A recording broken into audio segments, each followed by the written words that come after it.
All right, so welcome to our new stage show. This is Don't Stop Me Now. This is a show all about inertia. So who's going to tell me who's heard the word inertia before?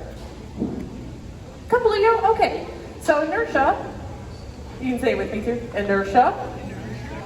Cool, thank you. All right, so we're going to be talking about inertia today, and that is how objects move. So we're going to be talking about a lot of movement today. We're going to be talking about momentum today. We're going to be talking about all that today, and we're going to have a lot of fun as well. So, to get started, who here has heard of Isaac Newton? All right, quite a bit of you. So Isaac Newton, old dead guy, he came up with some rules a long time ago, okay? So we're going to explain both those rules today, all right? And throughout the show, I'm going to ask some help for some volunteers. So when I call for some help, I will pick some out as we go, all right? So, to demonstrate our first rule, an object in motion stays in motion, we have these small little soccer balls. So, we have the soccer ball. It looks like a totally normal soccer ball, right? Yeah? You put it down, and we kick it like a normal soccer ball. It doesn't do a whole lot, right?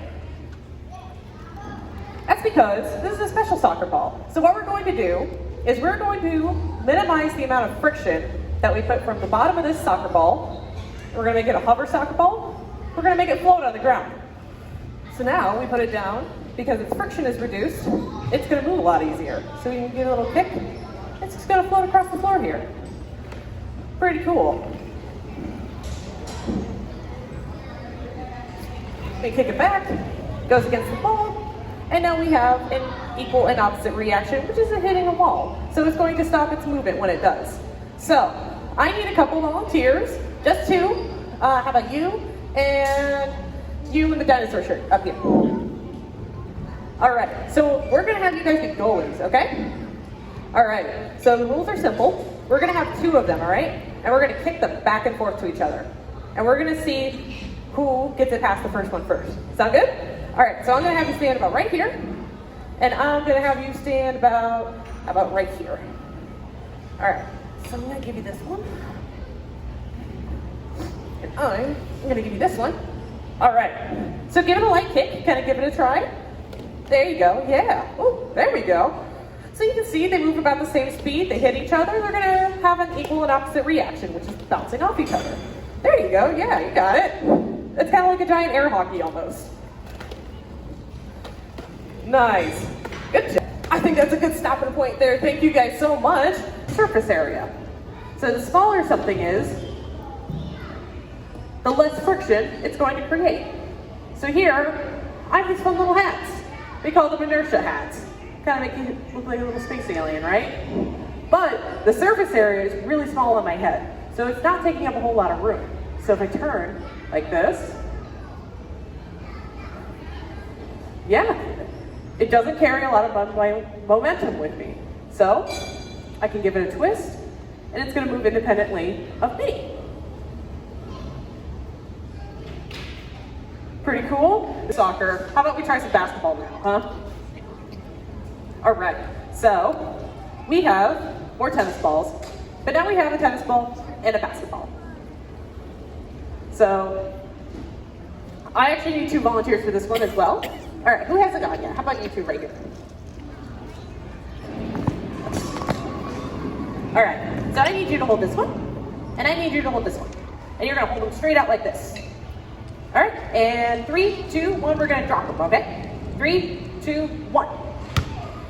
All right, so because of gravity, everything falls at the same rate, but the basketball has more momentum than the lightweight tennis ball, right? So the basketball is gonna fall a little bit faster. So what happens though, if we combine the two? So what do we think is gonna happen if they bounce at the same time? Anybody got any guesses? Yeah.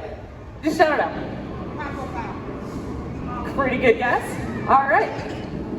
You guys want to turn, or do you want to see what happens first? All right. 3, 2, 1. Woo. Oh, careful. There you go. Can I have that one? Thank you.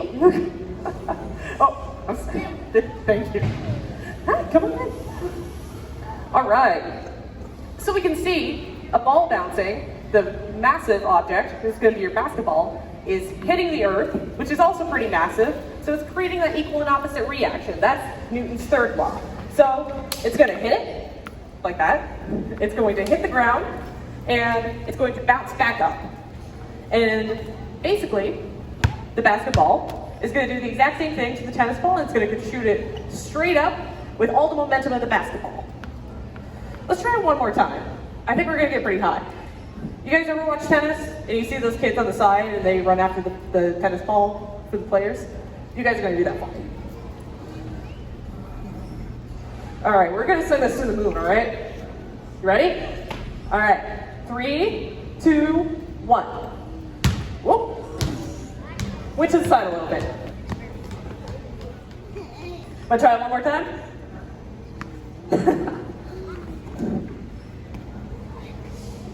All right, you're doing great. All right, we're going to try it one more time. All right, 3, 2, 1. All right, the universe doesn't want me to hit it straight up. I think it's going to hit somebody. All right. Good job. Thank you so much. Say thanks to a wonderful volunteer. Oh, you're doing good. All right, so we talked about a lot of inertia. Here, I'll take that for you. Thank you. All right. So we talked about a lot of inertia going up and down, right? What about going side to side? It's a pretty big water jug, right? We're going to put it on this table. And we're going to create friction between the water jug and the table with the tablecloth. And we can see we're going to pull it really slowly. And it's going to move with it, right? Because that friction, the weight of gravity, is pushing down on the table. So it's going to push and go along with the tablecloth. But have you ever seen that magician's trick where they pull out the tablecloth and all the stuff stays on it? That's just physics. Magicians are really good at physics, actually. So I'm going to teach you how to do that today. How's that sound? So I'm going to tell you that we're going to reduce the friction between the jug and the table by just pulling fast. So we're reducing the amount of friction that the jug is affected by. Ready? 3, 2, 1. Don't try that at home, especially with glass. All right. So we talked about a lot of linear momentum, right? We talked about things going up and down. We talked about things going left and right. So how about things that go in a circle? We're going to call that angular momentum, all right? And that's things that make wheels move. So angular momentum, when you're on a bicycle, that's what's going to make your bicycle move. So you can spin your bicycle wheel, and the momentum of it is going to keep going. I know, it's crazy, right? And that momentum always wants to go somewhere, so it's going to create that constant want of motion. So it's going to keep wanting to go forward and forward and forward and forward. So I need somebody a little bit older, somebody who might have a longer arm span. All right, feel it moving? Tilt it to the side. Woo! Yeah, let's back it. Let's back it. There you go, now tilt it the other way. And this is a good idea. This is going to be called the conservation of angular momentum. So things with angular momentum, they want to keep going. And they're going to find a way to expel their energy. So right now that bicycle wheel wants to keep going, and doesn't have anywhere else to go. But we put our wonderful volunteer on the floor here, and now he has somewhere to go. And he's going to go in a big circle. How's that feel? Does that feel weird? Kind of makes you want to go in a circle, right? All right. There you go. You think something that spins on its own? That's really good angular momentum at work. It wants to keep spinning, and it wants to keep spinning on its own, especially if it has one axis. So that's a really fun experiment, but we're almost done with the show, and we need to have a big grand finale, right? So you probably noticed this thing behind me. You're probably like, this thing is weird, it's a big machine, I don't know what this thing is.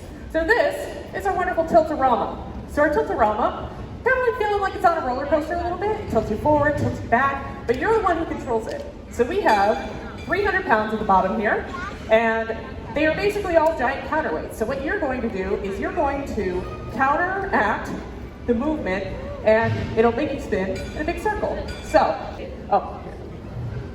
Look at this. did I get myself into? A wonderful time, that's what you did.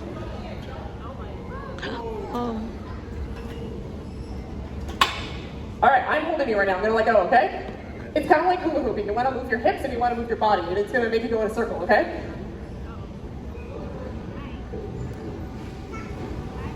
All right, I am not touching it now. He is all in control of this. Now, try tilting forward. Try tilting forward. Yeah, there you go. Woo! All right, look at you. You're a pro at this already. How's it feel? It feels like hell. You want to get down? All right. That's what I like to hear. All right, that is it for our show, everybody. Thank you so much for coming.